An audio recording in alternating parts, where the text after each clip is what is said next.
Hola a todas, todos y todes, bienvenidos al lanzamiento del libro Rebelión en el Oasis.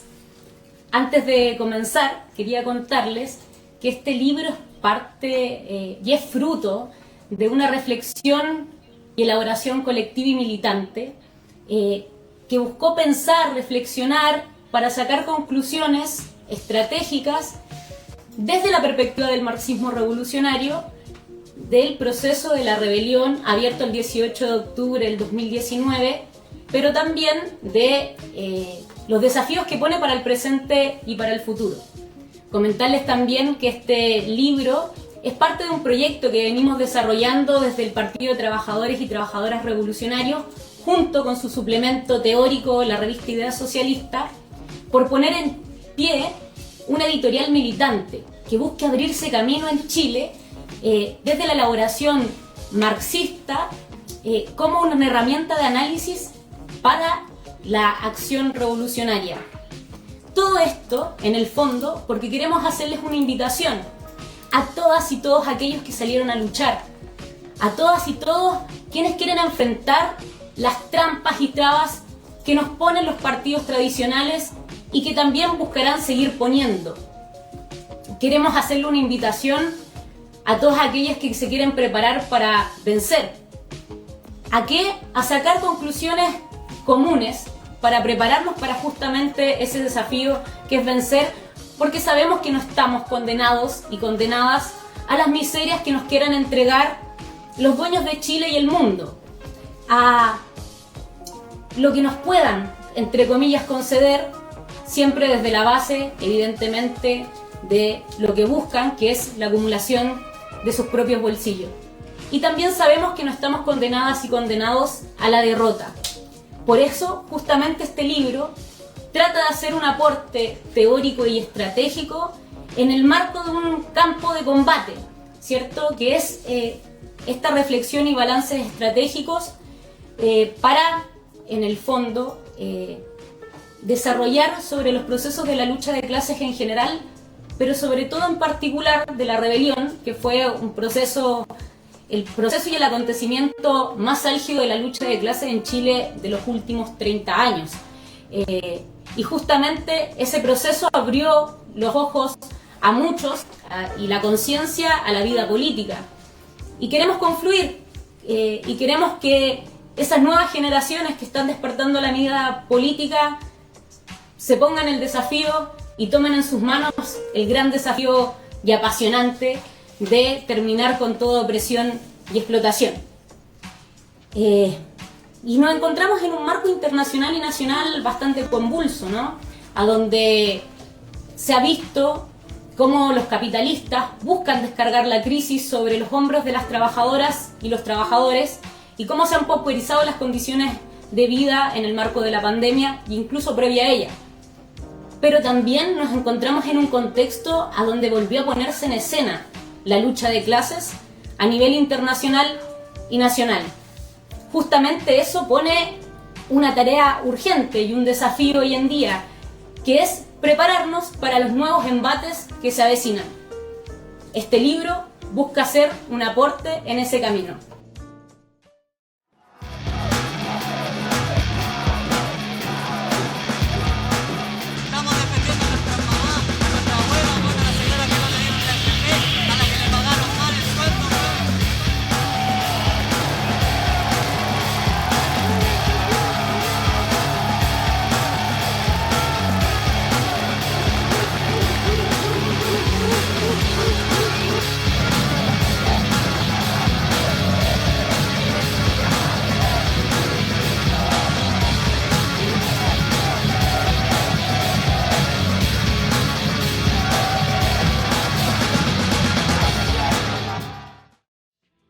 Bueno, antes de dar paso a las palabras de los compañeros y la compañera, de algunos, en verdad, de las compañeras y compañeros que escribieron y elaboraron en este libro, quería contarles un poquitito cómo va a ser la dinámica de este espacio, de este lanzamiento. En una primera instancia vamos a ir con las exposiciones de algunas compañeras que escribieron y que van a tocar puntos centrales de los balances que queremos desarrollar y desarrollamos en el libro, Y después vamos a ir a una segunda parte, terminadas esas exposiciones, a donde vamos a dialogar justamente con los comentarios, preguntas que ustedes desarrollen en el live ahí por Facebook, así que les hago una invitación a que puedan ir cualquier duda, comentario, ir desarrollándolo porque ahí los vamos a ir tomando en la segunda parte, ¿ya? Les quiero contar con quién vamos a estar. Nos encontramos con Dauno Totoro, editor del libro y candidato a constituyente por el Distrito 10. También estaremos con Pablo Torres, también editor del libro y editor del medio digital La Izquierda Diario Chile. Estaremos desde Antofagasta con Lester Calderón, quien es dirigente sindical de la fábrica de explosivos Orica, de la ciudad minera de Antofagasta, de la región minera de Antofagasta, y también candidato a gobernador por dicha región. Desde Valparaíso nos acompaña Alejandra Valderrama, profesora de Historia y dirigente del Partido de Trabajadores y Trabajadoras Revolucionarios. Hecha la presentación de que nos van a acompañar, vamos a partir por Alejandra. ¿Ya? Le queríamos hacer una pregunta para que pueda partir su exposición, y es: ¿cuál es el balance que hacen de lo que abrió el 18 de octubre en Chile? Muchas gracias, Rafaela, por la presentación. Voy a intentar de ir a algunos de los puntos claves, igual que están desarrollados en el libro Rebelión en el Oasis. Primero, consideramos que hablar de la rebelión popular en Chile es un tema tremendamente importante para los desafíos, para el conjunto de la clase trabajadora izquierda también. Desde otro punto de vista, inicia un nuevo político en la historia del país, un nuevo ciclo político de la lucha de clases, que es parte también, está impactado de lo que fueron las revueltas y rebeliones que atravesaron Latinoamérica durante el 2019. Es decir, es muy difícil caracterizar, sacar un balance de la rebelión popular chilena sin hablar de que Latinoamérica estuvo atravesada en Ecuador, Colombia, Puerto Rico, por revueltas y rebeliones populares que repusieron movilizaciones de masas inéditas en la última década. Y en el caso de Chile es muy expresivo. Entonces, un primer aspecto es que nos parece muy relevante sacar una conclusión, un balance con respecto a la importancia de la rebelión popular, porque abre un nuevo ciclo político, más allá que hoy día estemos en una coyuntura donde prima un proceso constituyente, vamos a ir hacia elecciones en un par de semanas más. De todas maneras, el escenario de conjunto está atravesado por las impugnaciones al régimen heredado de la dictadura. Eso nos parece que es un primer elemento muy importante. Ahora, por otra parte, y algo que también buscamos desarrollar en el libro, a contrapelo, en debate también con los análisis que realizaba la derecha, y por ejemplo Carlos Peña, que desdeñaba la rebelión popular, la revuelta, mencionando de que eran estallidos episódicos, ¿ya? Es decir, que tenían una corta duración y estaban muy limitados, eran irracionales, pruebas irracionales de rabia, etcétera, pero que eran muy limitados. Desde nuestro punto de vista, lo que abrió la rebelión popular es también expresivo de una acumulación muy profunda que se evidenció la última década y que hicieron que rápidamente una revuelta producida por el alza del precio en el metro se transformara y tocara con los elementos más sensibles de un régimen que ya venía siendo cuestionado. Y es decir, consideramos que tiene una base de clase el cuestionamiento que se fue acumulando en la última década y que fue parte también de una lenta recomposición de la clase trabajadora y los sectores populares. O sea, sin ir más lejos, podemos remontarnos desde las movilizaciones estudiantiles con la Revolución Pingüina del 2006, por una parte, pero también la profunda reorganización y antecedentes de huelgas combativas que hubieron en el movimiento obrero. Por ejemplo, un primer ciclo del 2006 al 2009, en donde podemos encontrar movilizaciones combativas, en donde encontramos a los subcontratistas del cobre, las forestales, los salmoneros, y después, posteriormente, del 2013 al 2015, un ciclo de huelgas muy importantes también, que por ejemplo dio a los trabajadores portuarios, con paros en solidaridad, a los docentes, a los trabajadores del sector público. Se combinaron los últimos años con revueltas locales y regionales como las de Aysén y Freirina, movimientos también importantes como contra el sistema de pensiones por no más FP, movimiento de mujeres, en fin. O sea, nosotros podemos llegar a decir el 2017, Chile era catalogado uno de los países con mayor conflictividad social después de Francia. O sea, en 2017 vamos a ver que Francia después va a vivir todo el proceso de los chalecos amarillos. Entonces, y durante los últimos años, y eso es algo que Carlos Peña y la derecha se hacen vista gorda absoluta cuando hablan del impacto de la rebelión o de la revuelta popular, justamente el nivel de precariedad de las familias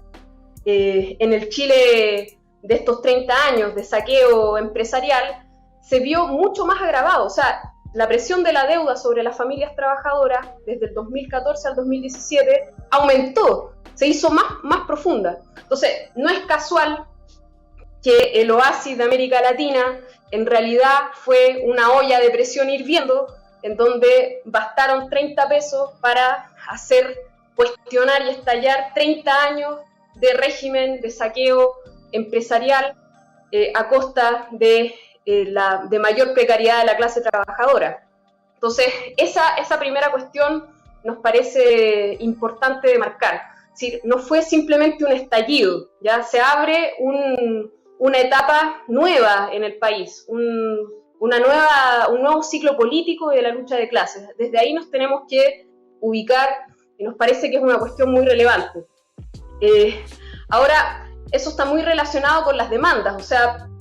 el conjunto de las demandas rápidamente escalaron, nosotros lo vimos, en el libro también lo refleja, rápidamente se escala del precio del alza del metro con los elementos más sentidos que se habían acumulado la década anterior, o sea, las pensiones, la salud, la vivienda, la educación, y que para ser resueltas tienden a chocar con un régimen político tremendamente al servicio de un puñado de empresarios. Entonces, la dinámica de rebelión popular hacía ver justamente esas contradicciones. No por nada también, dentro de las demandas, se instala la demanda de asamblea constituyente libre y soberana, y que eso implicaba derrocar al gobierno de Sebastián Piñera. O sea, el motor de las demandas populares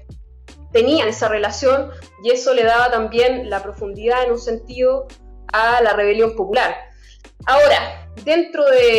del proceso y balance que realizamos de la rebelión popular, primero, estos elementos de caracterización que intento de sintetizar en relación a su impacto internacional, es decir, Chile es impactado internacionalmente en un ciclo de revueltas y rebeliones,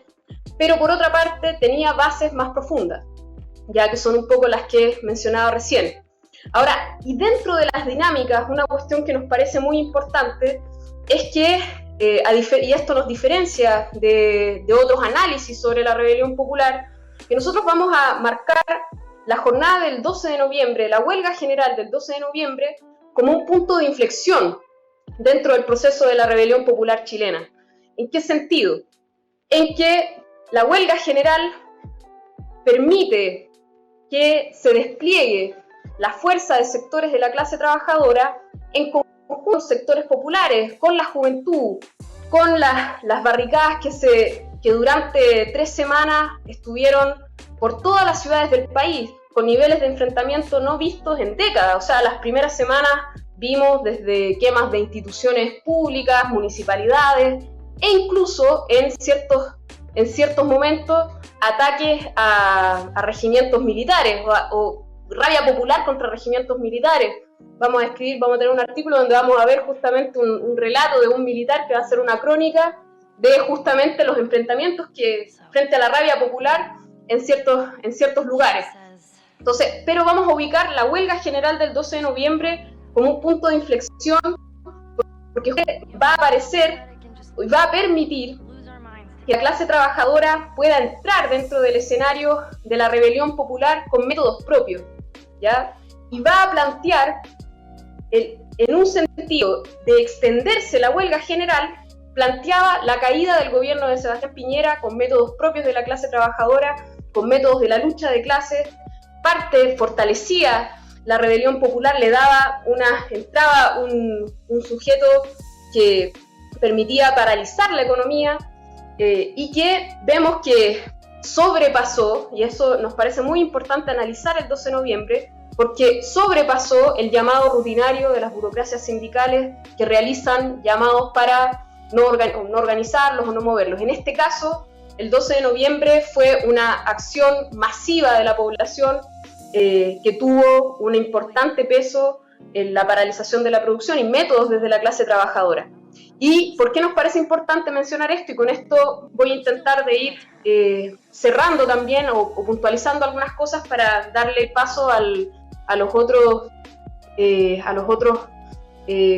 editores, justamente porque va a ser este hecho al que le va a tener pánico la burguesía, los empresarios, el gobierno. O sea, este hecho va a generar el pánico del gobierno, y porque justamente habría la perspectiva y el camino de que por medio de la movilización de la clase trabajadora y de los sectores populares se derribase al gobierno, se extendiesen las tendencias a la coordinación, a la autoorganización, y eso habría un escenario de que se daba una posibilidad de la caída revolucionaria del régimen herencia del pinochetismo. Entonces, no es casual que cuando Piñera convoca al Acuerdo por la Paz, justamente va a ser uno de los objetivos es detener la extensión de la huelga general. Entonces, eso nos parece que es muy importante. Intentamos justamente de marcarlo como conclusión del proceso de rebelión popular. Primero, el rol clave que tuvo el 12 de noviembre, es decir, habría un camino muy claro, y que frente a esa perspectiva, el gobierno y las organizaciones de la oposición empresarial van a buscar una gran alianza, y esto lo van a hacer de la mano de organizaciones neoreformistas, conciliadoras, como el Frente Amplio, que se va a sentar con Piñera a firmar el Acuerdo por la Paz, pero también lo va a hacer con la venia de las organizaciones, la burocracia sindical de los principales centros productivos dirigidos por el Partido Comunista, que van a sacar de los petitorios el fuera Piñera, van a exigir un diálogo con Blumel por una agenda social y van a entrar en una tregua desmovilizadora, es decir, van a buscar encauzar institucionalmente, a la medida del régimen político, la enorme rabia y fuerza que se expresó en la rebelión popular. ¿Ya? Esto, por eso el Acuerdo por la Paz, de nuestro punto de vista, y acá hay una lección fundamental, va a cumplir un rol estratégico para detener justamente esta otra perspectiva. Desde nuestra visión, y es lo que vamos a buscar desarrollar, me imagino durante la conversación que vamos a tener ahora, queremos mostrar justamente que había otro camino, había otra perspectiva, que la habría justamente el 12 de noviembre y que hubiese permitido profundizar los elementos de coordinación y autoorganización para no simplemente derrocar al gobierno de Sebastián Piñera, que desde ya era algo ampliamente sentido, sino que buscar que la clase trabajadora, los sectores populares, decidieran realmente cada uno de los pasos para derribar revolucionariamente el régimen herencia de la dictadura, conseguir las demandas hasta el final, en salud, en vivienda, en educación, que implicaba tocar los intereses de los grandes empresarios. Es decir, en Chile esa perspectiva, la perspectiva de poder cumplir esas demandas, te lleva directamente a chocar contra los poderes reales que mandan el país, que son las grandes transnacionales, los grandes empresarios. Y la fuerza de la clase trabajadora que se expresó el 12 de noviembre justamente planteaba esa perspectiva. Bueno, con eso un poco marcamos algunas de las lecciones que veíamos en la rebelión popular, y con esto cierro para pasar a los otros editores. Bueno, gracias Alejandra. Bueno, un poco tomando lo que Alejandra desarrollaba, ¿no? Que la rebelión no cayó del cielo, sino que era un proceso que venía de acumulación de experiencias de lucha contra el régimen que venían desde mucho antes, y Alejandra lo desarrolló bien, y un poco que empieza a tomar también el desarrollo de la irrupción violenta en la rebelión de sectores de masa, muy importante. Queríamos preguntarte, Lester, tomando todo lo que la Ale desarrollaba, es el balance, que desarrollaba más de balance de la rebelión, pero te quería preguntar específicamente qué rol tuvo la clase trabajadora en la rebelión y las instancias de autoorganización, como las asambleas territoriales, los comités de emergencia, incluso la primera línea, etcétera, y cuáles tú crees que es el rol que tienen que jugar en la actualidad. Hola, buenas tardes, mucho gusto, saludos a todos y todas los que están escuchando y los que están viendo este lanzamiento, que como dijo Rafa al comienzo, es un ejercicio y también un esfuerzo militante desde el Partido de Trabajadores Revolucionarios y también desde la Izquierda Diario y de nuestro semanario también Ideas de Izquierda, para poder retomar un poco la discusión que hablaba también Ale. Me parece que Ale ve muy bien los procesos de ciclos de la lucha de clase en el movimiento obrero, en el movimiento estudiantil y también las revueltas que se dieron en diferentes momentos desde el 2008 en adelante. A mí me parece que hay una cuestión muy importante porque frente a los análisis de la burguesía liberal y también de los intelectuales liberales que piensan o analizan que la rebelión en Chile es un cortocircuito dentro de la modernización capitalista y dejan de lado al mismo tiempo el rol y la importancia de la clase obrera y la clase trabajadora, me parece que es muy importante poder definir también que la clase trabajadora jugó un rol central, sobre todo el 12 de noviembre, pero también quiero discutir frente a estos análisis que justamente el 12 de noviembre la clase trabajadora demostró ser un sujeto peligroso, ¿ya? Y en este sentido también quiero discutir que la clase trabajadora es también una nueva clase obrera, esa clase trabajadora de las posiciones estratégicas, de los lugares centrales y los batallones que tienen mayor capacidad de fuego a nivel nacional. Esos batallones son sobre todo los mineros, los portuarios, el sector de transporte. Lo vemos con las movilizaciones de, por ejemplo, en los últimos días, las movilizaciones en el metro de Santiago, también los forestales y las forestales en el sur. O sea, creo que primero hay que partir analizando a la clase trabajadora chilena con estos sectores estratégicos y con mayor capacidad de fuego, que si bien no entraron de conjunto en el 12 de noviembre, sí hubo una participación importante.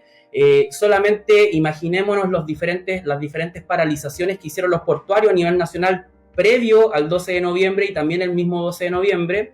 Y también, por otra parte, una clase trabajadora nueva, joven, precarizada, que con una alta feminización, muchas mujeres trabajando, sobre todo en sectores como salud, educación, que cumplieron un rol muy importante también el 12 de noviembre en la huelga general del año 2019.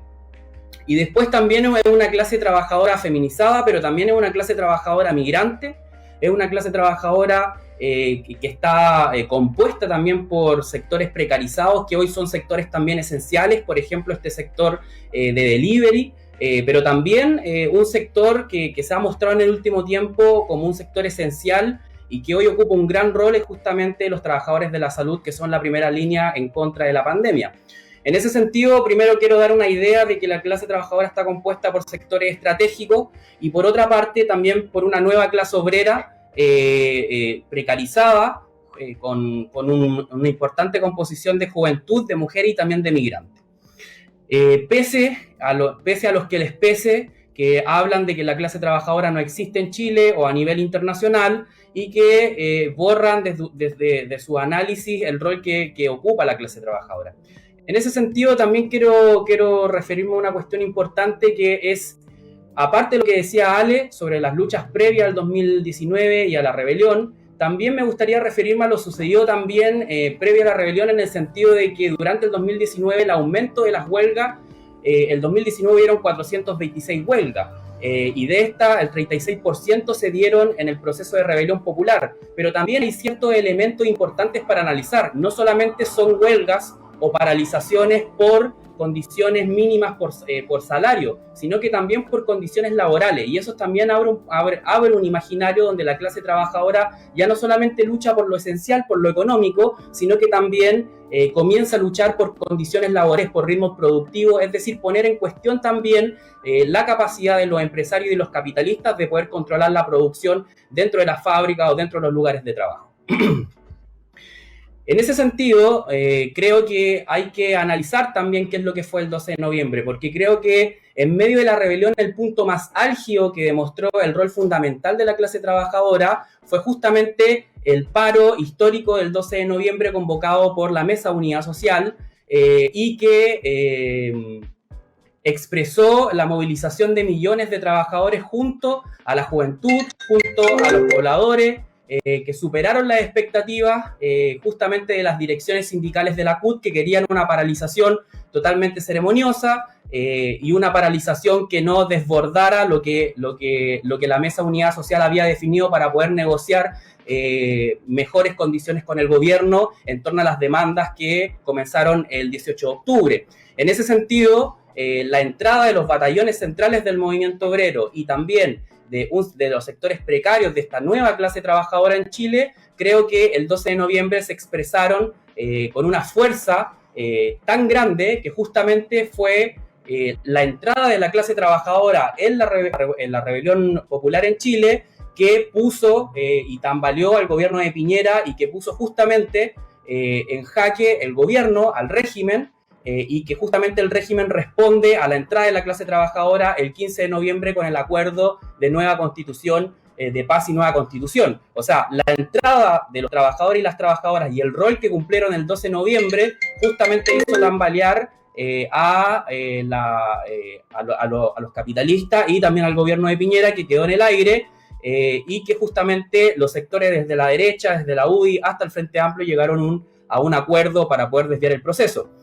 En ese sentido, y por la importancia también de la clase trabajadora, en los momentos de lucha del movimiento obrero y también de sectores de la juventud y también de la población, que se demostró en las movilizaciones, en los enfrentamientos callejeros, en los enfrentamientos también con la policía y también con los militares, es justamente que se dan procesos también de autoorganización. Se dieron procesos en las asambleas territoriales, asambleas populares, que se extendieron a nivel nacional, y al mismo tiempo, acá en Antofagasta, se dieron fenómenos también que fueron a nivel nacional, como la primera línea, es decir, la autodefensa, se expresaron rasgos de autodefensa en contra de la represión del Estado, y en ese sentido, acá en Antofagasta tuvimos un ejemplo,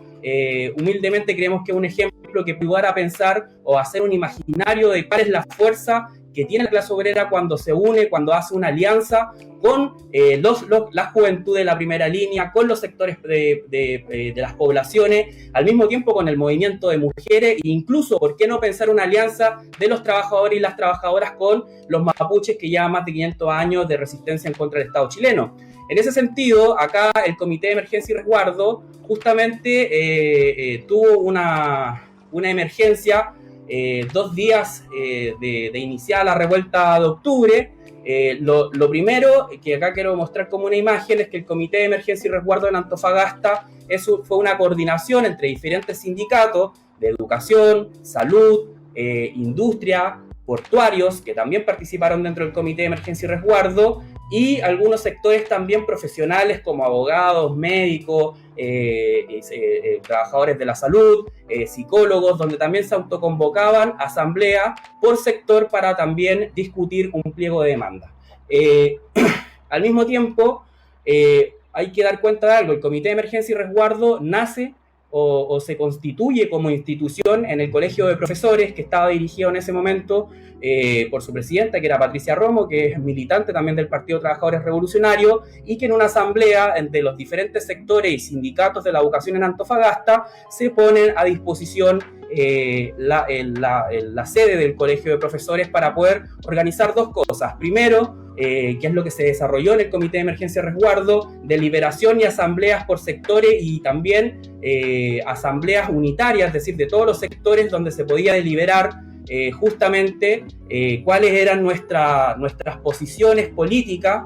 dentro del proceso de revuelta en Chile. El Comité de Emergencia y Resguardo tenía como consigna desde los primeros días la Asamblea Constituyente Libre y Soberana, huelga general hasta que se vaya Piñera. Es decir, había también un rol político de deliberación democrática de los diferentes sectores que se daban en el Colegio de Profesores, y por las tardes también ocupaba un rol de resguardo para que los manifestantes y los que nos movilizábamos nos resguardáramos de la represión del Estado. Entonces, cumplía este rol, y al mismo tiempo el Comité de Emergencia y Resguardo tuvo, por así decirlo, la capacidad, dentro de lo posible, de poder organizar también la espontaneidad que se estaba dando en la calle, y esa espontaneidad también, como dije recién, generó a nivel nacional una serie de organismos de autoactividad, pero también en particular en Antofagasta. Me parece que hay una cuestión importante, porque justamente el Comité de Emergencia y Resguardo, al tener estos dos aspectos de deliberación democrática, al coordinar y discutir entre diferentes sectores sindicales, del movimiento obrero, de la juventud, de los pobladores, me parece que tuvo un rol muy importante también para poder dar una respuesta concreta de los de abajo en contra de lo que estaba sucediendo en el país. Y en ese sentido también se constituyeron una serie de organismos, de instituciones dentro del Comité de Emergencia y Resguardo, como por ejemplo las comisiones de auxilio, donde participaban estudiantes, médicos, enfermeras, médico y médica, enfermera y trabajadores de la salud, que eran los que curaban a los heridos en la tarde. Comisiones como la de Derechos Humanos, que justamente eran los que sacaban a los presos de las cárceles día a día, llevando un registro de lo que estaba sucediendo con la represión en Chile. Y por otra parte también una serie de iniciativas, como por ejemplo la Comisión de Comunicación, que era la que difundía por redes sociales cuáles eran también las actividades del Comité de Emergencia y Resguardo, y que trataban justamente de poder ampliar esta organización a sectores que no estaban movilizados o a sectores que no estaban dentro del Comité de Emergencia y Resguardo. En ese sentido, me parece que hay una cuestión importante, porque el 12 de noviembre, a diferencia, y el Comité de Emergencia y Resguardo, ¿por qué juega un rol acá en Antofagasta? Porque primero, desde nuestra concepción, los sindicatos no deben tener una concepción de limitarse a luchar solamente por las demandas de sus afiliados, sino que al mismo tiempo tenemos una visión que los sindicatos deben tener una respuesta frente a lo que, o tenía que dar una respuesta frente a lo que estaba sucediendo en Chile, en particular con la revuelta, y por otra parte, al mismo tiempo, creo que el Comité de Emergencia y Resguardo permitió también que la entrada de sectores estratégicos fuera también posible gracias a la coordinación y a la lucha también de los sectores que se organizaban en el comité. Es por esto que el 12 de noviembre hubo una gran movilización en Antofagasta de cerca de 25.000 trabajadores y trabajadoras en el centro de Antofagasta, donde marchamos sectores industriales, sectores de la educación, sectores de la salud, donde también se movilizaron sectores estratégicos de la economía como los portuarios, el sector público, y le impusimos a la burocracia sindical de la CUT regional justamente esta paralización y un acto en común. O sea, eso es muy importante. Y después fuimos capaces también de organizar con las poblaciones elementos de autoorganización y de defensa en contra de la represión, asegurando también la paralización de sectores estratégicos como la minería. Y es ahí justamente donde se da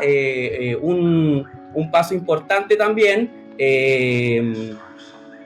donde se da una cuestión importante, que justamente que los batallones centrales del movimiento obrero, como los mineros, al haber cortes también en las principales rutas hacia la minería, se bajan de los buses y comienzan a marchar también al centro de la ciudad, que ese día, en el centro de la ciudad, se dieron combates durante todo el día. Por ejemplo, la policía tuvo que retroceder y medio que liberó el centro de la ciudad. Entonces me parece que hay una cuestión importante acá, para un poco cerrar la idea. El Comité de Emergencia y Resguardo incipientemente muestra justamente esta posible alianza que es muy necesaria entre los explotados, la clase trabajadora con sus batallones centrales y los sectores también, esta nueva clase trabajadora que traté de detallar al comienzo, y por otra parte los sectores de pobladores, la juventud, sectores del movimiento de mujeres y al mismo tiempo sectores de la primera línea. Entonces me parece que el Comité de Emergencia y Resguardo incipientemente mostró esto, justamente en contra de la visión que nosotros tenemos, o sea, perdón, de la visión que nosotros tenemos de que en realidad esto no se expresó hasta el final porque la burocracia sindical en los sectores mineros y los sectores estratégicos y la CUT no quiso movilizar a estos sectores, no lo organizó, pero al mismo tiempo nos plantea una batalla, que es la batalla por justamente pelear dentro de los sindicatos para sacar a la burocracia sindical, para que se despliegue toda la fuerza de esta alianza que justamente el 12 de noviembre mostraba un camino diferente, y por eso nos hacemos la pregunta en el libro, si es que era necesario, si a nivel nacional se hubiera extendido esta forma de organización, justamente esta alianza podía poner no solamente en jaque al gobierno de Piñera, sino que al mismo tiempo poder cambiar la vida de millones que estamos cansados de cómo de los últimos 30 años en Chile, cómo venía llevando la política el neoliberalismo. Entonces, desde ahí, yo creo que hay una lección muy importante, que justamente para nosotros la autoorganización no es un elemento más, es muy importante porque no queremos que los dirigentes nos digan qué hacer, sino que lo que queremos es justamente que los trabajadores, las trabajadoras, la juventud, las mujeres y los sectores de la población puedan tomar su destino en sus propias manos. Y por eso constituimos el Comité de Emergencia y Resguardo, y humildemente creemos que es una forma de organización que se hubiera extendido a nivel nacional con un programa político como el fuera Piñera y la huelga general, hubiéramos podido justamente plantear un escenario totalmente distinto a lo que fue y que terminó el desvío del acuerdo de paz y nueva constitución. Sí, es muy importante lo que nos comenta Lester. En el fondo, la clase trabajadora fue parte de la rebelión, pero cómo cambió cuando entró como sujeto con sus propios batallones en un puro día, y que no entró con todos sus batallones estratégicos, y el mismo Piñera dijo, este fue un punto de inflexión a donde estuvo a punto de caer el gobierno. Y en ese mismo sentido, porque Lester y lo que decía Ale, muestra que de desarrollarse, de haberse desarrollado la huelga general, de haberse desarrollado hasta el final la autoorganización, estaba abierta la posibilidad de que cayera el régimen y el gobierno de manera revolucionaria y conquistar por esa vía una asamblea constituyente libre y soberana sobre la ruina del régimen. Dauno, en ese sentido te quería preguntar, porque ha habido mucho debate sobre el rol de la izquierda en la rebelión. Y tomando en cuenta que existe, sobre todo con la experiencia con los partidos tradicionales, lo de los 30 años, pero también con el rol que jugó el Frente Amplio firmando el Acuerdo por la Paz y bueno, y otras medidas, y el Partido Comunista desde la burocracia sindical, hay un ánimo muy antipartido en general. Es decir, entonces te quería preguntar, porque hay un sentido contra los partidos por la experiencia misma, pero te quería preguntar por qué ustedes entonces plantean que es necesario hoy en día levantar una izquierda anticapitalista de los trabajadores, un partido revolucionario. Bueno, gracias Rafa por la pregunta.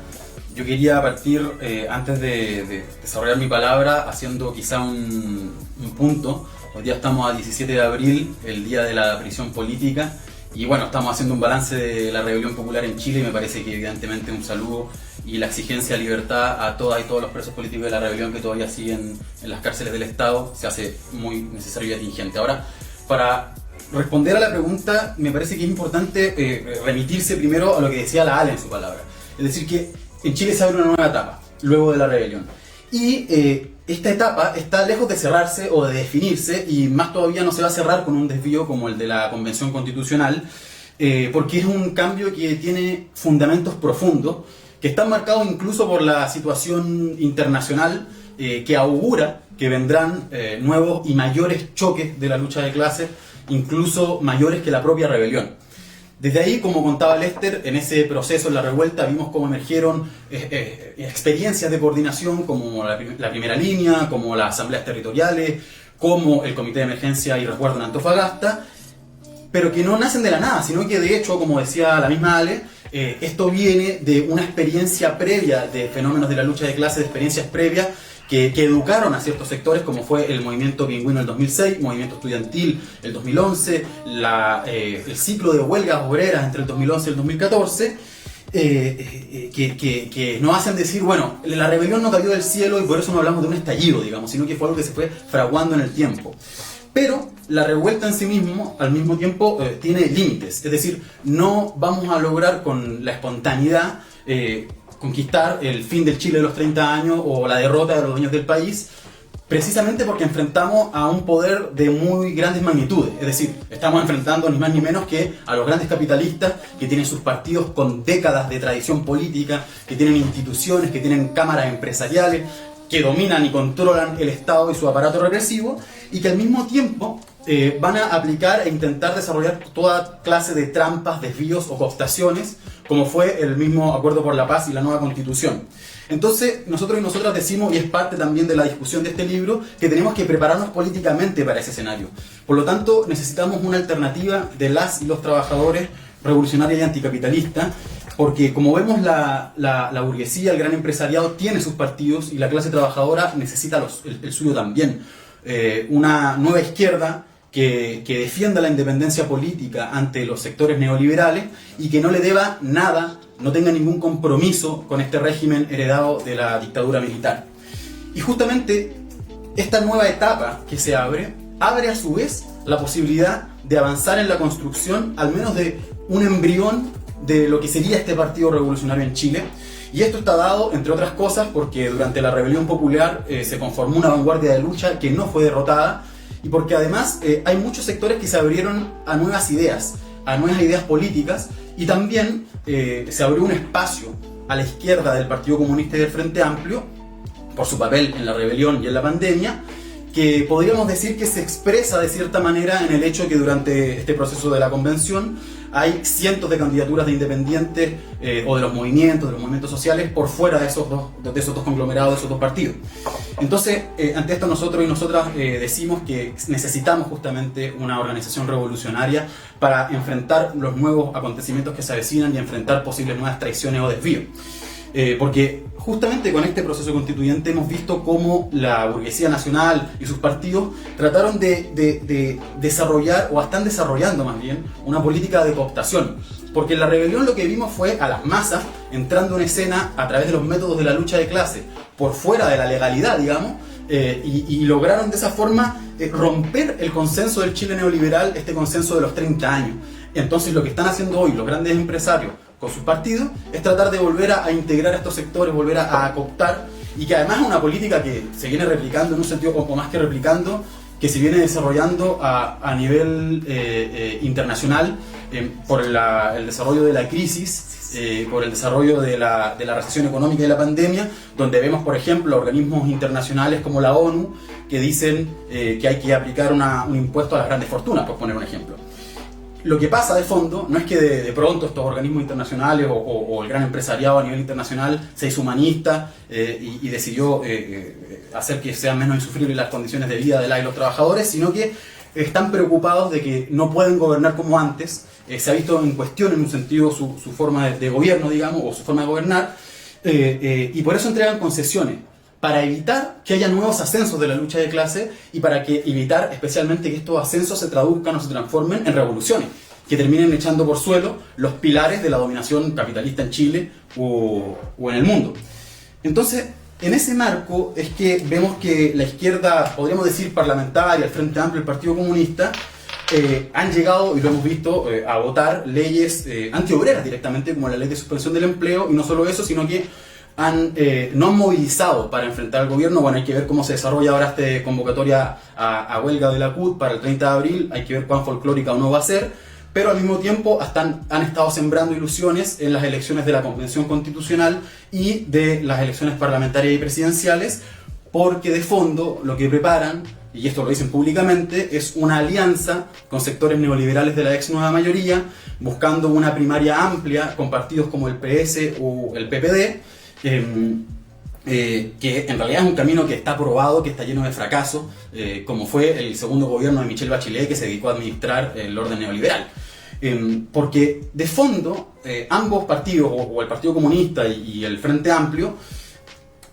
creen en la reforma a las viejas instituciones para desde allí, las viejas instituciones de este régimen, digamos, para desde allí limar los aspectos más ásperos, más irritantes del capitalismo, pero no pensando en una ruptura radical con este régimen y con este sistema. De hecho, y aquí quiero leer una cita de Hadwe, Daniel Hadwe, presidencial del Partido Comunista, que dice: van a ser bienvenidos, bien tratados y van a tener reglas claras los empresarios que quieran aportar a un proyecto nacional de desarrollo. Eso lo dijo textual hace 3 días atrás. Entonces, deslizan con esta frase, no solo que creen que es posible confiar en sectores del gran empresariado o del empresariado, sino que además su perspectiva es un modelo nacional de desarrollo que es bastante similar a lo que dice Gabriel Boric, presidenciable de un sector del Frente Amplio, que sabemos que apoyó el Acuerdo por la Paz, buscando demostrar gobernabilidad a los grandes dueños del país, quien Boric dice en columna al Mercurio, además, no es coincidencia que sea en el diario principal del gran empresariado chileno, él dice que hay que propugnar por un desarrollo con inversión estatal, pero no se habla ni se toca el tema de las nacionalizaciones, expropiaciones, estatizaciones, es decir, aquí la propiedad privada del gran empresariado es santa, es decir, no se toca. Por eso, por ejemplo, en el caso de la minería, hablan de un royalty, pero ni de cerca de nacionalizar el cobre, por ejemplo. Y allí nosotros y nosotras decimos que para resolver la dramática situación de las grandes mayorías que se va agudizando con la pandemia, la crisis económica, las medidas del gobierno, para responder a esas necesidades y para avanzar en la perspectiva de acabar con la explotación, con la miseria, la opresión, hay que atacar la ganancia y la propiedad de los grandes capitalistas y hay que, por lo tanto, luchar por un programa anticapitalista, por un programa que integre la nacionalización de los recursos naturales, la nacionalización de las empresas estratégicas, de esas empresas que privatizaron durante la dictadura, y nacionalizar la banca bajo control de sus trabajadores, de las comunidades, en pos de romper la subordinación de Chile con el imperialismo y las transnacionales, como garantía de resolver esas demandas básicas necesarias para las grandes mayorías. Porque en un sentido, como decía León Trotsky, para países semicoloniales o atrasados, digamos, como Chile, cito, la resolución íntegra y efectiva de sus fines democráticos, es decir, de sus demandas más elementales y de su emancipación nacional, tan solo pueden concebirse por medio de un gobierno de las y los trabajadores, es decir, es la única forma de conquistar estas demandas, por mínimas que sean, es decir, enfrentando y derrotando a los poderes reales del gran empresariado. Y por eso, y parte de la lección de este libro es que luchamos por construir una alternativa distinta. Un partido revolucionario de la lucha de clase que confíe en la autoorganización, como señalaba Lester, en la capacidad de movilización y transformación de la clase trabajadora en alianza con los sectores oprimidos para derrotar a los dueños del país. Un partido que además esté dispuesto a participar en las elecciones, pero no para sembrar ilusión en el pueblo, sino para levantar tribunos populares que estén al servicio de la lucha. Un partido que influya en sectores de masa y que realice trabajo de base en organizaciones sindicales, sociales, en los movimientos, para ganar influencia y poder incidir en los acontecimientos que se avecinan. En el fondo, un partido que tenga su propia prensa, su propia elaboración teórica, y que además en cada evento de la lucha de clases busque forjar escuelas de guerras para formar desde allí revolucionarios y revolucionarias. Eso es por lo que luchamos desde el PTR, tomando como referencia el PTS en Argentina, en el Frente de Izquierda de los Trabajadores y como parte de la fracción trotskista por la Cuarta Internacional. Y para cerrar, sabemos que evidentemente, y es parte de los artículos que invito a leer del libro, este partido no va a nacer de nuestra evolución, sino que van a ser de la fusión de diferentes sectores al calor de un programa común de intervención en la lucha de clases, y por eso es que hacemos un llamado a todos los sectores que no confían en la cocina, que quieren retomar el camino de la calle de octubre, a que no solamente busquemos levantar la coordinación de los sectores en resistencia, sino que abramos esa discusión y esa perspectiva de levantar un programa anticapitalista, una alternativa de independencia de clase, que es una necesidad y una tarea necesaria para el futuro y al mismo tiempo urgente para el presente. Claro, en el fondo, en la etapa abierta en Chile y lo que mostró la rebelión también es que otro gallo cantaría si hubiese habido un partido revolucionario insertado en lugares estratégicos, que hubiesen hecho, por ejemplo, del Comité de Emergencia y Resguardo, como contaba Lester, no solo el Comité de Emergencia y Resguardo, sino que lo hubiese expandido y hubiese desarrollado esta alianza de clase fundamental con centro de la clase trabajadora para poder justamente imponerle a la burocracia, que fue lo que hizo bajar la lucha por el fuera Piñera, por la Asamblea Constituyente Libre y Soberana. Entonces, distinto hubiese sido si hubiese habido un partido revolucionario. Pablo, quería preguntarte, porque la rebelión chilena ha tenido puntos de contacto con la situación internacional. no solamente fue Chile que expresó un proceso de rebelión, sino en distintos lugares. ¿Cómo ustedes ven el escenario internacional? ¿Hay alguna relación en la lucha que se dio en Chile con las luchas de otras partes del mundo?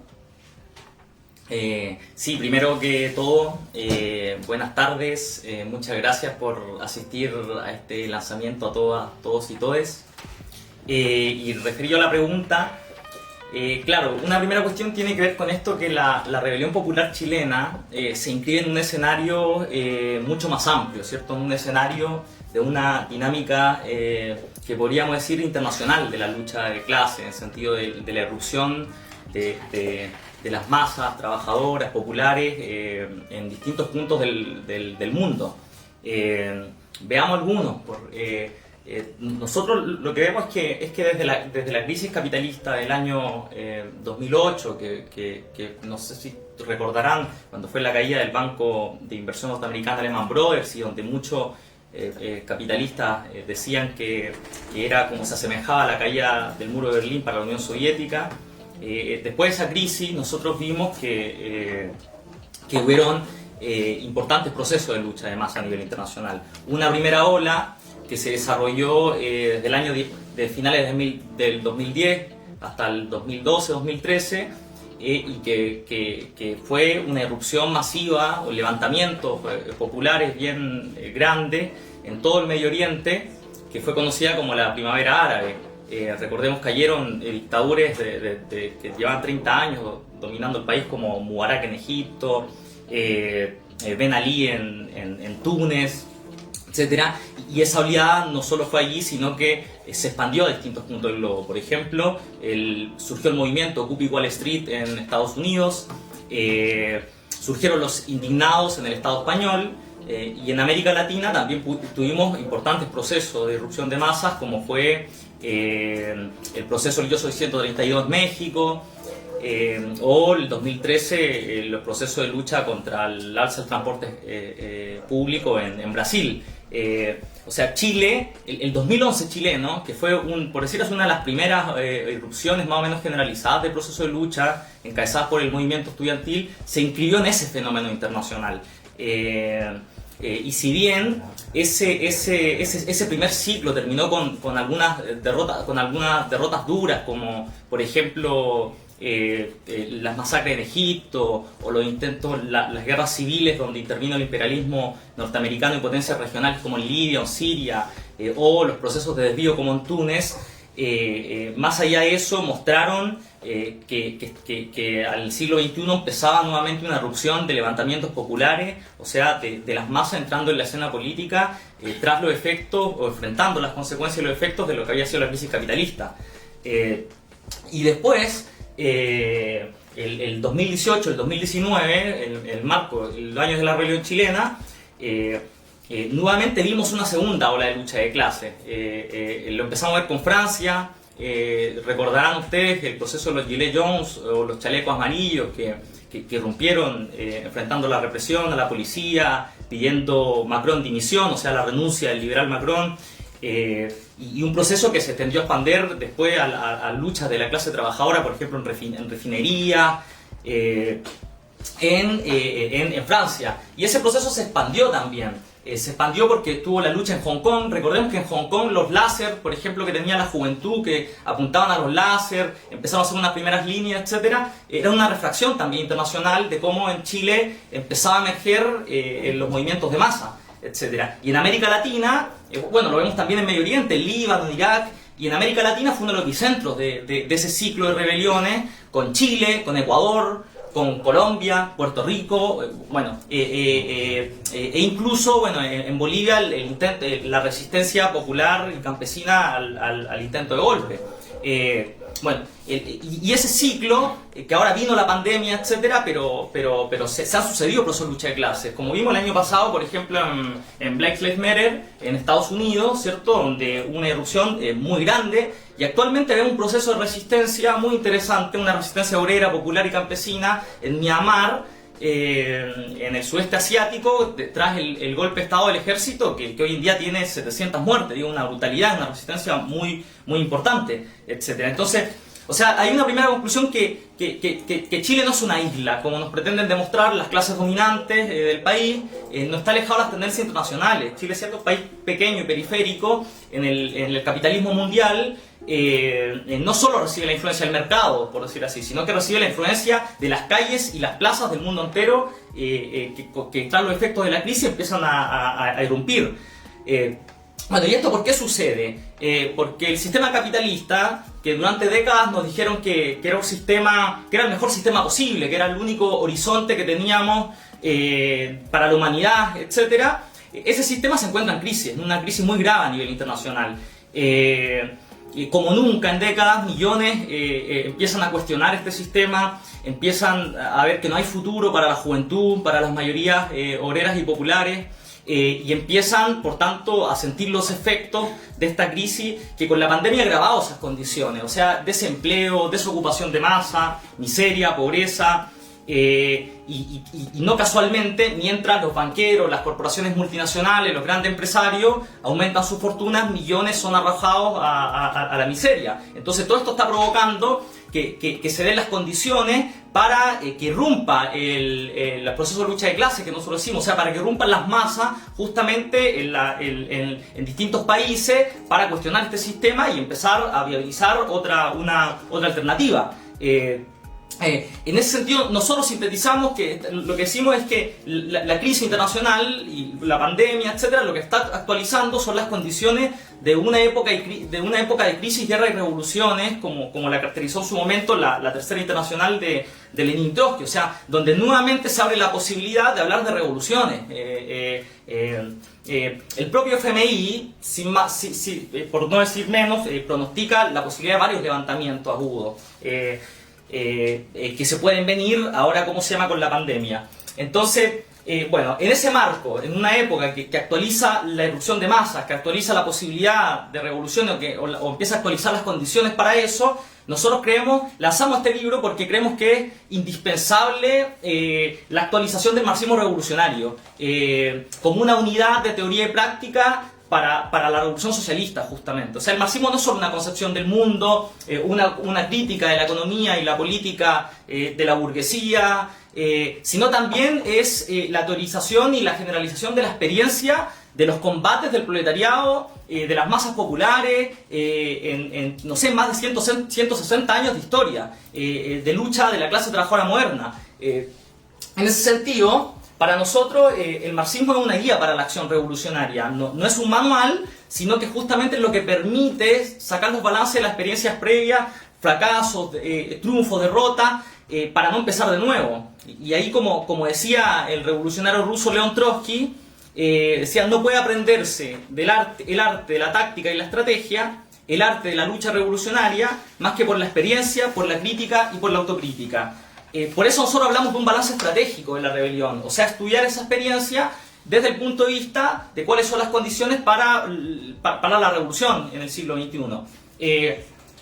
Bueno, para nosotros, en ese sentido, la política es lucha de clases, más aún en momentos donde irrumpe las masas en la escena. Recordemos una frase, ¿cómo se llama?, muy bonita, que tenía León Trotsky, que dice que la historia de las revoluciones para nosotros, por encima de todo, la historia de la irrupción violenta de las masas en el gobierno de su propio destino. Y eso es lo que empieza a pasar. Entonces, y la clase trabajadora no solo irrumpe en los procesos poniendo en cuestión el dominio de las clases capitalistas y gobernantes, sino que además empieza a recrear sus propias formas, como expresó Lester, pone en pie cuando sale a luchar instancias de autoorganización que tienden a eso, en sentido que son asambleas territoriales, comités, etcétera. Pero eso, para triunfar, lo que requiere es de una herramienta, como bien dijo A1, una herramienta política de los trabajadores, un partido revolucionario de combate que se proponga justamente llevar esas tendencias de las masas hasta el final, o sea, hasta el triunfo de procesos revolucionarios para terminar con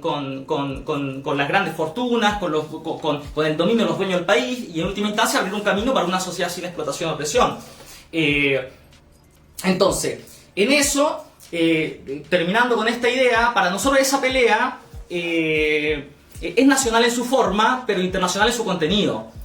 como nos enseñaron hace bastante tiempo ya Marx y Engels, más todavía en un mundo, no solo donde la sociedad chilena está dominada por grandes corporaciones multinacionales, etcétera, sino porque el capitalismo del siglo XXI ha alcanzado una globalización muy importante, y eso lo que permite es que de alguna forma también se pueda globalizar la lucha de clase en un sentido, o sea, de tomar la experiencia justamente para un desarrollo internacional de la perspectiva revolucionaria. Entonces, para nosotros esa pelea está inscrita el combate de la rebelión popular, etcétera, y la pelea que damos acá en el país está inscrita en esa perspectiva internacional, en una lucha internacional de los trabajadores que empiezan a aparecer en el marco de la crisis capitalista, y eso genera las condiciones justamente para generar una izquierda que esté anclada en la lucha de clases, que esté anclada en los trabajadores y que quiera ir hasta el final para terminar con el saqueo de los 30 años, la explotación y la opresión. Por eso nosotros somos parte impulsamos la izquierda diario como parte de la red internacional de la izquierda diario, con compañeros de otros países como el Partido Trabajador Socialista en Argentina, la Corriente Comunista Revolucionaria en Francia, y por eso justamente planteamos la necesidad de pelear por un partido mundial de la Revolución Socialista, que para nosotros es la reconstrucción de la Cuarta Internacional. Nuestra pelea es para actualizar un marxismo estratégico que se proponga como medio la lucha de clase, que se proponga como objetivo terminar con el sistema capitalista y su Estado, y por conquistar gobiernos de trabajadores basados en su propio organismo de autodeterminación, que permita abrir el camino y sentar las bases para poner fin a la irracionalidad de este sistema mundial del capitalismo, y mediante la planificación y la unidad internacional de los trabajadores cree las condiciones para avanzar en una sociedad de productores libres y asociados, una sociedad sin explotación ni opresión. Para ello, el conjunto, una sociedad que ponga fin a la miseria, a la pobreza, donde la riqueza esté en manos del beneficio de la sociedad y no de las ganancias de unos pocos, y donde el conjunto de las innovaciones y avances tecnológicos permitan justamente avanzar a repartir las horas de trabajo y desarrollar la creación e iniciativa libre de la humanidad. Nuestro objetivo político en ese sentido más elevado es el comunismo, una sociedad sin explotación y opresión, que permita expandir las fronteras de la creatividad humana y alcanzar el reino de la libertad. Es el objetivo que guía nuestras luchas cotidianas, es el objetivo con el cual también hacemos este libro, para sacar justamente los balances y las lecciones que nos permitan pensar en el siglo XXI la actualidad de la revolución y la actualidad de la posibilidad de un mundo sin explotación ni opresión. Eso. Bueno, muchas gracias, Pablo. Muy importante igual lo que dices, porque la situación en Chile no es parte, como tú decías, no es una isla, no es algo aparte. El marco estratégico en Chile está situado en un marco estratégico internacional, y ahí es muy importante también situar cuáles son los objetivos de quienes nos desarrollamos revolucionariamente, en el fondo. Ahí tú ponías también en el fondo cuál es el objetivo y la lucha final, porque nosotros también hacemos un aporte en la elaboración de este libro de sacar balance estratégico. Bueno, primero decirles que empiecen a enviar todas sus preguntas. Ya nos han llegado bastantes saludos. Queremos ahora generar una especie de diálogo para poder ir conversando con las inquietudes o los planteos que ustedes han desarrollado. Y ya han llegado varios. Lo primero que quería decir, que quienes quieran adquirir el libro, les vamos a dejar un link, que es un formulario para que nosotros nos contactemos directamente con ustedes para hacerles llegar el libro, ¿ya? Eso, primera cosa, que no se olviden.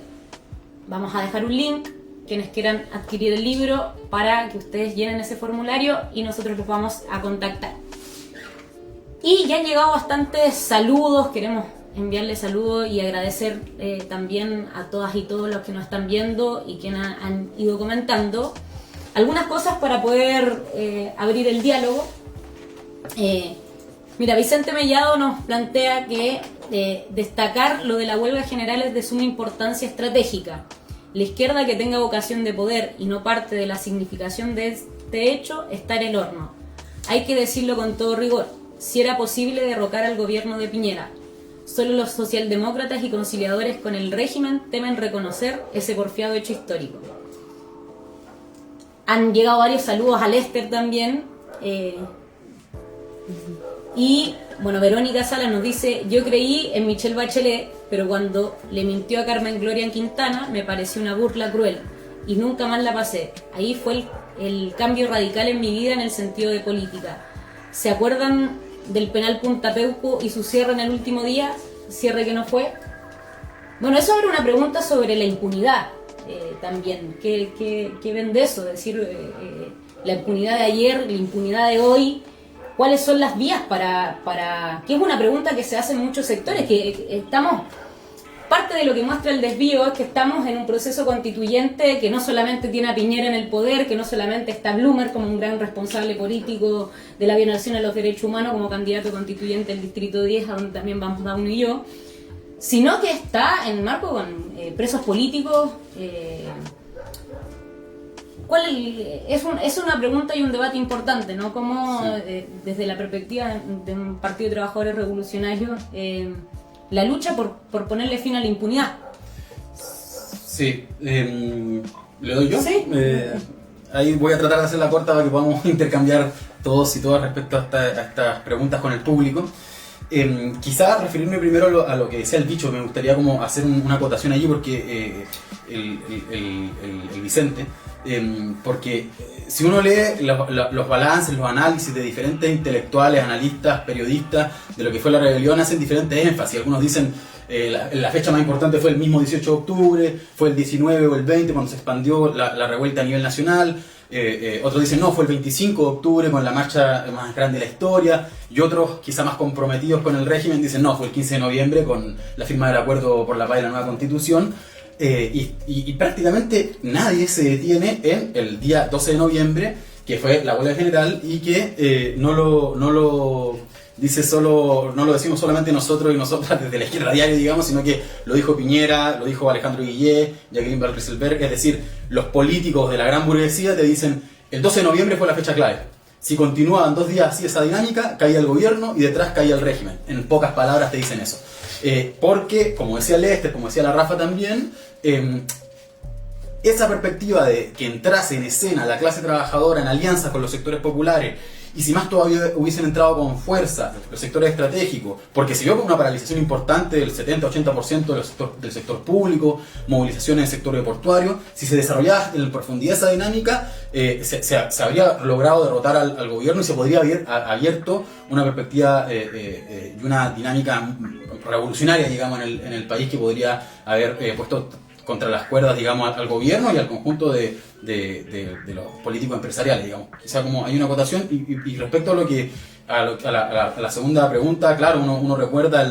esta falsa promesa de Bachelet del cierre de Punta Peuco, y que refleja muy bien el compromiso de la ex nueva mayoría de la ex concertación en mantener la impunidad de los agentes de la dictadura, porque sobre esa impunidad también se basa la herencia de conjunto, el modelo de conjunto. Y con esa impunidad se mantiene también la impunidad de las violaciones a los derechos humanos al día de hoy, que han sido fundamentales para instalar el desvío del proceso constitucional, porque la firma del Acuerdo por la Paz era primero que todo una firma de impunidad, que permitía que, lo que decías tú, Blumel sea ahora candidato a la convención, cuando 24 horas después de la firma de ese acuerdo, el 16 de noviembre, Abel Acuña moría en Plaza de la Dignidad producto de la represión policial. Entonces así los políticos del régimen hicieron una doble operación. Por un lado, este intento de consenso, digamos, del Acuerdo por la Paz, mientras facilitaban la represión para que golpearan duramente a los sectores populares, a la vanguardia de lucha que se organizaba en la Plaza de Dignidad, y a todos quienes seguían buscando la perspectiva de movilización. Entonces hicieron este doble movimiento, digamos, podemos decir, del garrote, y después ofrecer esta zanahoria de la convención. Sí, algo que me parece bastante interesante, que es lo que tú dices, es decir, muy pocos parten del 12 de noviembre. Y tiene que ver también con qué análisis de clase hacen o qué les sale favorable. Porque el régimen y digámoslo, Piñera lo dijo. Fue el 12 de noviembre el punto de inflexión a donde estuvo a punto de caer el gobierno. Es decir, la burguesía lo sabe. El tema es que evidentemente no va a decir y no va a transmitir que el poder de fuego para cambiarlo todo es cuando entran los batallones estratégicos de la clase trabajadora. No les conviene, evidentemente. ¿A dónde ponen su centro? En el diálogo del Acuerdo por la Paz, que fue el Pacto de la Impunidad.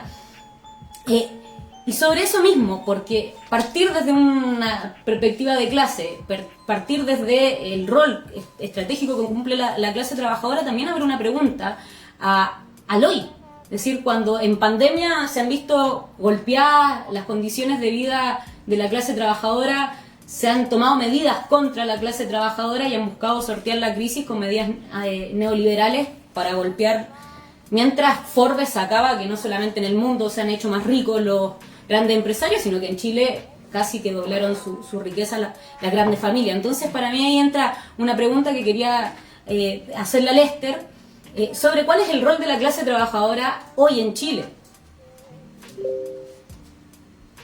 O sea, a mí me parece que hay una cuestión primordial para poder discutir, porque primero cuando nosotros hablamos sobre el rol disruptivo también de la clase trabajadora el 12 de noviembre, lo que estamos tratando de decir también es que la clase obrera, los trabajadores y las trabajadoras en Chile son los que movemos al mundo, son los que, por ejemplo, creamos la riqueza, el 11%, los mineros crean el 11% de la riqueza del PIB en Chile.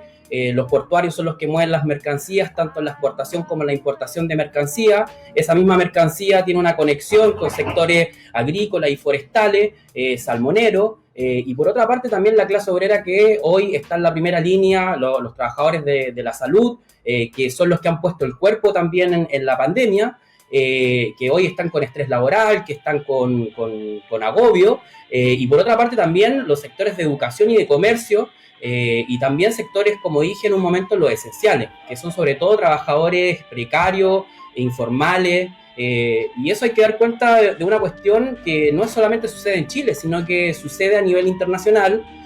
porque a nivel internacional en tiempos de pandemia se han desarrollado una serie de luchas contra los gobiernos capitalistas donde los trabajadores han tenido un rol central. O sea, quien ha dado resistencia a los planes de ajuste o que la crisis sanitaria y social no la paguen los trabajadores y el pueblo, es justamente la clase trabajadora. Y en ese sentido hemos visto movilizaciones de los petroleros en Francia, hemos visto también en Estados Unidos la movilización de trabajadores de Amazon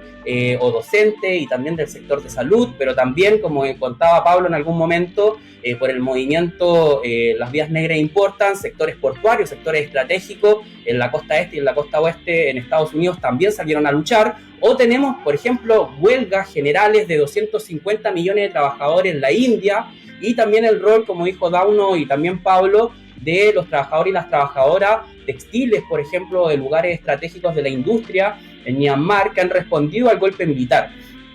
En ese sentido, creo que hay una cuestión muy importante, porque justamente estos son los ejemplos de que la clase trabajadora a nivel internacional está dando muestras también y nos está mostrando el camino de una resistencia frente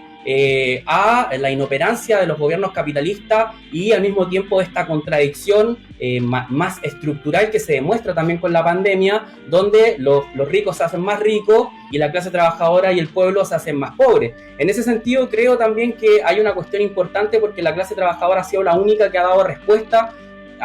de resistencia también a la crisis sanitaria que hemos visto en el último tiempo también, que los capitalistas han buscado descargar en los hombros de las y los trabajadores. Pero también comienza a haber esta resistencia, pero también nos muestra hacia dónde tenemos que prepararnos. Y esa preparación tiene que ser activa, y por eso creemos también que la clase obrera debe también tener una herramienta política que construya una fuerza política y revolucionaria, que saque las lecciones de las luchas a nivel internacional, pero también los balances de los test ácidos de la lucha de clases, como fue la revuelta en Chile el año 2019 y 2020, a inicios del 2020, y en este marco me parece que la crisis sanitaria en Chile ha golpeado muy fuerte, y ahí yo me quiero detener para solamente hacer un contrapunto por lo que decía Dauno, también tratando de responder a Vicente. me parece que la huelga general, justamente el 12 de noviembre, borró la separación corporativa de diferentes profesiones, de diferentes lugares de trabajo, borró también, por así decirlo, la distancia o entre el territorio, entre las poblaciones y la clase obrera, porque justamente el 12 de noviembre se unió, o incipientemente se demostró la unidad entre la clase obrera y los sectores populares, que justamente es lo que trata de dividir permanentemente el régimen. O sea, el régimen trata de dividir a los mineros de los trabajadores que no son mineros. Por ejemplo, tenemos sector minero, compañía y contratista, tenemos una clase obrera migrante y una clase trabajadora nativa,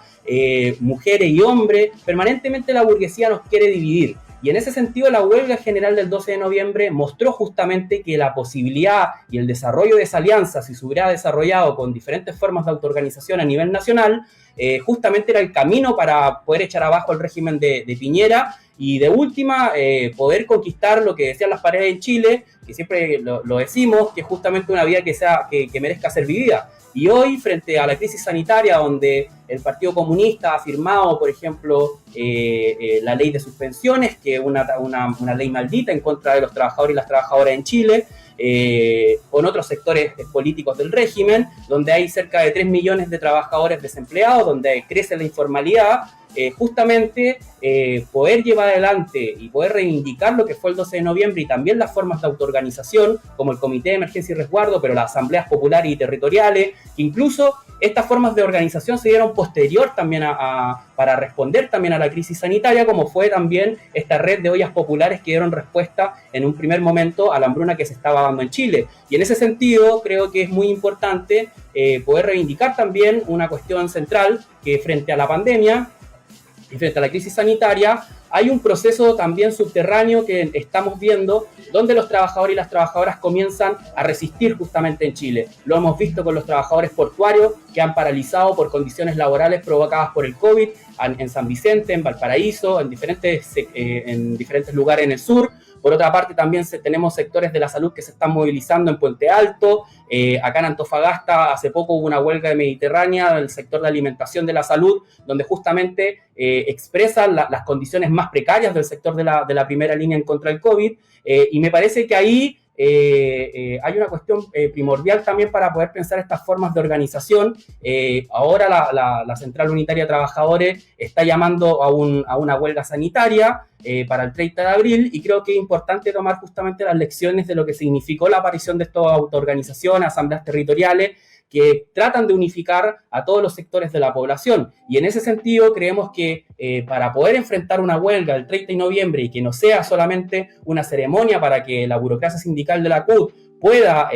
negociar ciertas migajas, es justamente la acción y procesos de autoorganización en el movimiento obrero, en los sectores populares, con el desarrollo de comités de huelga para preparar deliberativamente y en asamblea el proceso de la huelga del 30, con nuestras demandas, pero también diciéndole a la burocracia sindical de la CUT que ha tenido una tregua desde hace mucho tiempo, que dura hasta hoy, con el gobierno y con los empresarios, que nos ha llevado a un camino de desbarrancamiento y de retroceso de las condiciones laborales de los trabajadores y las trabajadoras y el pueblo a nivel nacional. En ese sentido, para que no sea folclórico, debemos desarrollar y debemos retomar las lecciones también de la huelga general del 12 de noviembre y el impulso de organizaciones y de autoactividad en la clase trabajadora.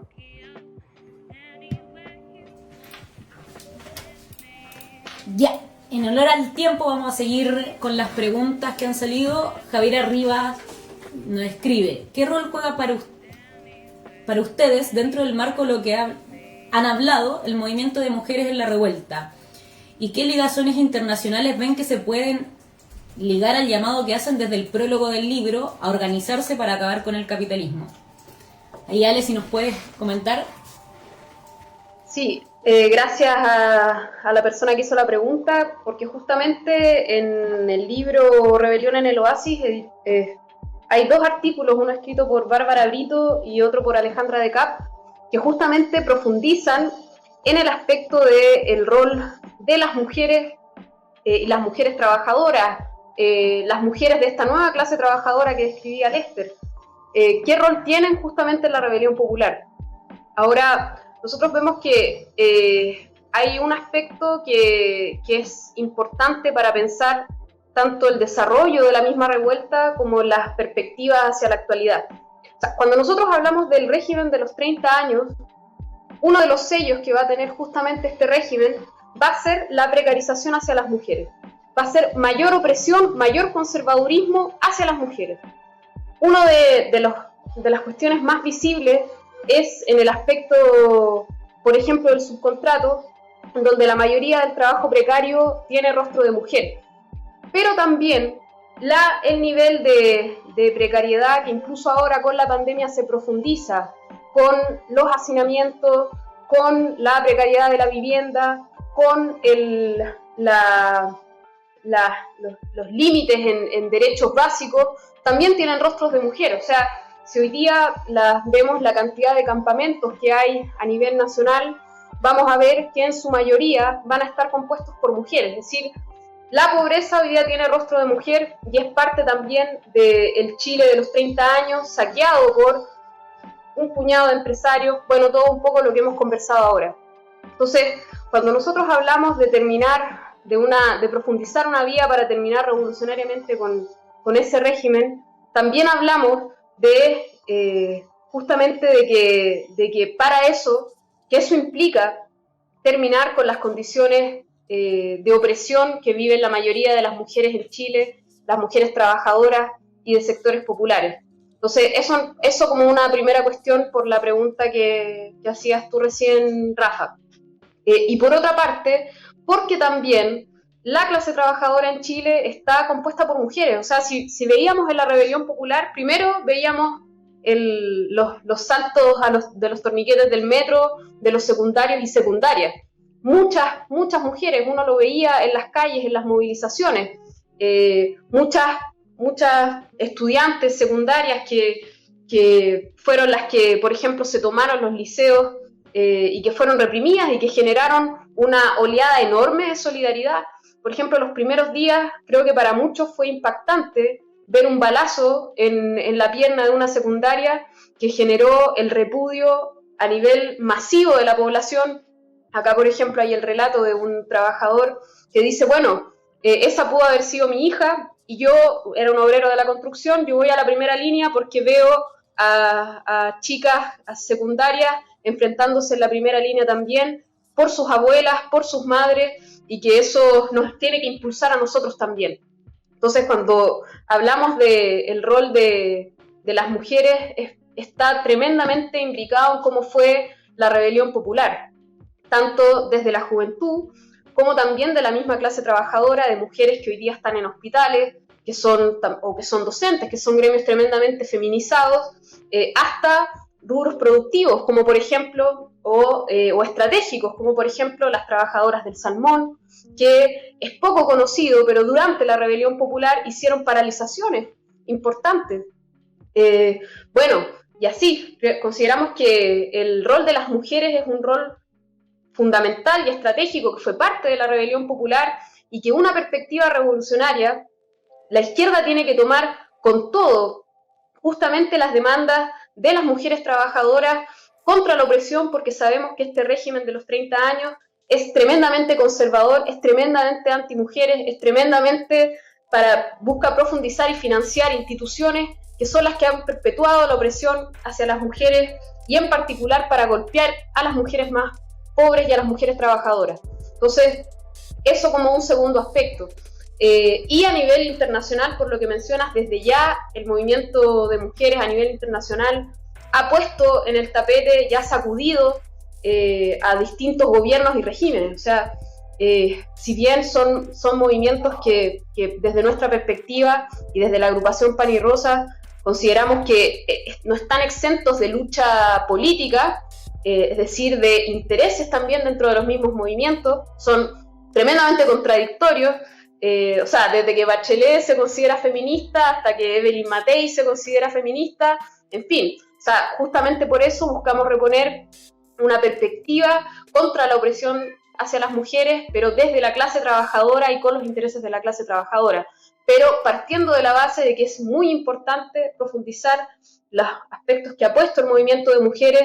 y que ha sido justamente un rol o un factor, una contratendencia contra el conservadurismo que busca instalar el régimen político. Ahora, eso tiene que, desde nuestro punto de vista, está tremendamente ligado a esta alianza que decía Lester entre los y las trabajadoras, los sectores populares, las mujeres, con enemigos comunes, ubicando hoy día a este régimen de los 30 años y estos poderes concretos, capitalistas, corporaciones, que son las que han perpetuado estas condiciones de precariedad y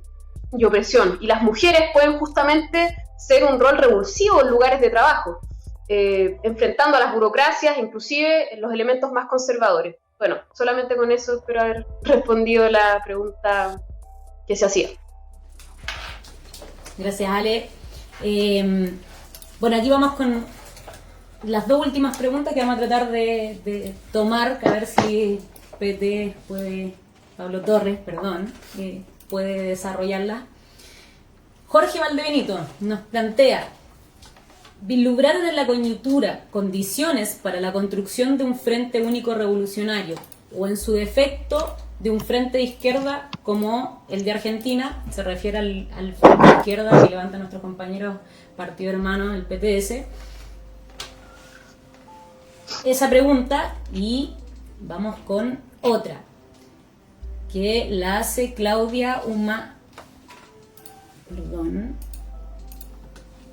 aquí se me perdieron entre tantas cosas, pero bueno, Claudia nos hace, es un comentario en verdad, pero dice: la vía electoral es parte de la institucionalidad neoliberal y burguesa. Ningún proceso electoral es alternativo, popular ni de la clase.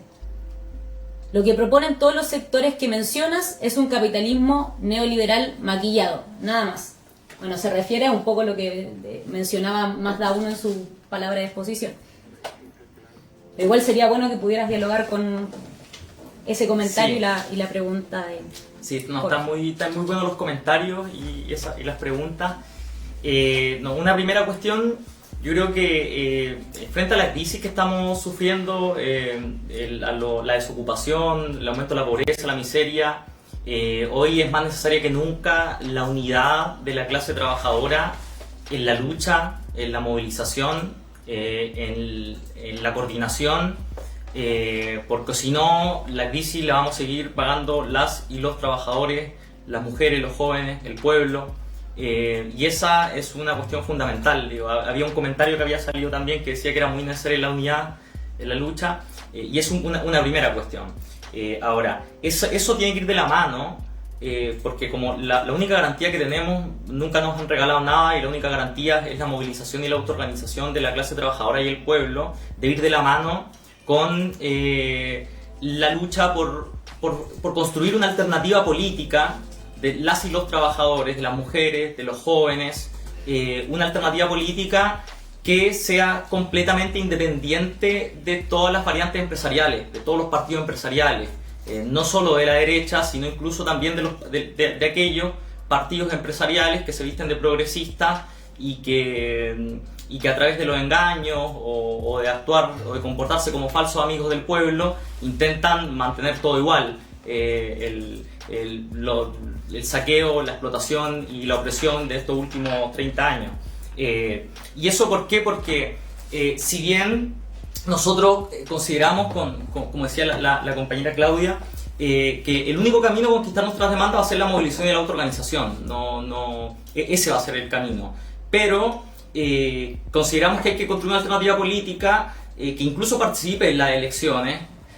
para justamente levantar un programa, ¿cierto?, que tienda a cuestionar a los grandes poderes dominantes del país, que denuncie, por ejemplo, todas las trampas que hay en la convención. Por ahí salió un comentario de una persona que decía, bueno, pero los secundarios iniciaron todo esto y fueron justamente a quienes lo dejaron fuera. Bueno, esa es una de las grandes trampas de este proceso. Pero nosotros creemos que si incluso la juventud, por ejemplo, nosotros tenemos el honor de que en nuestra lista de candidaturas constituyentes tenemos al compañero Ignacio Antofagasta, que es el compañero más joven el candidato más joven de la convención, pero él justamente pone sus tribunas y su esfuerzo al servicio de la movilización y la autoorganización de la clase trabajadora, de la juventud y del pueblo. Entonces, porque si no, ¿quiénes terminan haciendo la política? Nosotros luchamos en las calles y la política la termina haciendo la derecha, que ya sabemos que ha colonizado la convención, la vieja concertación, que nuevamente está viendo cómo volver para engañar como falsos amigos del pueblo, como lo hicieron durante 30 años, o si no, de partidos de izquierda como el Partido Comunista y el Frente Amplio, pero que no se proponen ir hasta el final para terminar con todas las herencias de la dictadura. Son partidos que buscan el compromiso con partidos del régimen, como la Concertación, como el Partido Socialista, que se transformó en un partido de directores de empresas, de gerentes de AFP. O sea, son partidos que garantizan los negocios de los grandes multinacionales que dominan el país. Entonces, nosotros creemos que hay que ir a esta alternativa. Y por la pregunta que hacía el compañero Jorge, nosotros el año pasado empezamos a abrir un llamado al conjunto de los luchadores y las luchadoras, a los sectores que cuestionaron la cocina del Acuerdo por la Paz del 15 de noviembre entre gallo y medianoche, a la juventud que está despertando la vida política y que no ve que este sistema no le da futuro. Nosotros le empezamos a hacer un llamado y se lo seguimos haciendo a todos esos sectores para empezar a discutir la necesidad de que en Chile emerja una nueva izquierda de la clase trabajadora, una izquierda revolucionaria, una izquierda que se proponga terminar con la herencia de la dictadura en base al camino de la autoorganización y la movilización de la clase trabajadora y el pueblo. Creemos, hoy en día, nosotros estamos presentando candidaturas, estamos presentando una lista de trabajadores revolucionarios a la convención, pero justamente con ese objetivo, el objetivo de que sea una voz para fortalecer esa movilización y esa autoorganización de forma independiente a todas las variantes empresariales, ya sea de la derecha o de la vieja concertación. Bueno, voy cerrando con esto. Ese camino tiene que ir de la mano de discutir un programa político, o sea, cuáles son las tareas que están planteadas hoy en día en el país. Por ejemplo, hay que pelear por un programa de emergencia frente a la crisis, basado en impuestos a las grandes fortunas, a los banqueros, a las minas, etcétera, para garantizar, por ejemplo, una renta universal mediante la pandemia de emergencia de 550.000 pesos. Hay que prohibir los despidos por ley. No puede ser,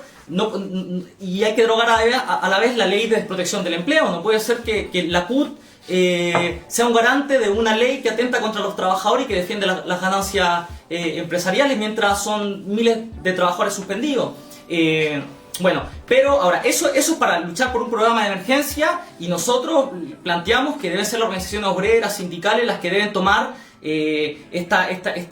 pelea en las calles con un plan de lucha y movilización. Esperamos que el 30 de abril, en lo que se ha llamado como el paro nacional sanitario, etcétera, no sea justamente un saludo a la bandera como tantos aquellos que tiene la CUT, y sea un camino para iniciar un plan de lucha en esta perspectiva. Ahora, para terminar, con el saqueo de los 30 años no basta el impuesto a los super ricos, ni el impuesto, ni aumentar los impuestos a las empresas, por ejemplo, como ahora nos dice la Concertación, media demagógicamente, cuando fueron los que le bajaron los impuestos a la empresa. Creemos que hay que avanzar un programa de conjunto que se proponga terminar toda la herencia de la dictadura, o sea, todo el saqueo que hay. Chile es gobernado por las multinacionales, en el cobre, en el litio, en el agua, en la electricidad, en la AFP, en los sistemas seguros, en la educación, en la salud, etcétera. Nosotros creemos que sin nacionalizar las grandes, esas grandes empresas estratégicas para el país, etcétera, no van a estar los recursos para resolver justamente lo que demandó el pueblo en las calles: salud, educación, pensiones, salarios dignos, etcétera. Otra cosa, por ejemplo, el pueblo mapuche salió a la calle masivamente y encontró la simpatía y la solidaridad, y hoy en día se encuentra en una situación terrible de mucha represión, criminalización. Bueno, hay que devolverle las tierras al pueblo mapuche, sin peros en la lengua, la devolución inmediata de las tierras del pueblo mapuche. Pero nosotros creemos que eso lo podemos hacer conquistando una alianza entre los trabajadores y el pueblo mapuche, que se proponga terminar con el poder de los Mate y Angelini, que controlan casi 3 millones de hectáreas en el país, y que fue la que se le entregó la dictadura y les mantuvo la Concertación. Entonces, nosotros consideramos que hay que avanzar a la unidad en las calles de todos los sectores para enfrentar los ataques y para que la crisis la paguen los grandes empresarios y no los trabajadores, y a la vez empezar a discutir con todos los luchadores, con los sectores que no confían en la cocina, con los sectores que incluso tienen cierta confianza en ¿cómo se llama?, en la movilización, etcétera, para empezar a discutir justamente un programa para terminar con el saqueo de los últimos 30 años y para conquistar en última instancia un gobierno de los trabajadores en ruptura con el capitalismo, que nosotros creemos que es lo único que puede garantizar la resolución íntegra y efectiva del conjunto de las necesidades, de las tareas democráticas y sociales que puso en pie la rebelión y que siguen más vigentes que nunca hoy en día.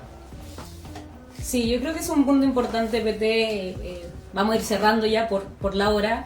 pero que nuestra confianza está completamente en la movilización, en la fuerza creativa del pueblo trabajador organizado, movilizado. Por eso creemos que el desarrollo de la huelga general es muy importante, que abre otras perspectivas. Y bueno, el 12 de noviembre se planteó que se desarrollara, pero lo que está súper planteado todavía, digamos, mira, hay que partir de que no nos han derrotado, la etapa está abierta en Chile y el desafío de construir un partido revolucionario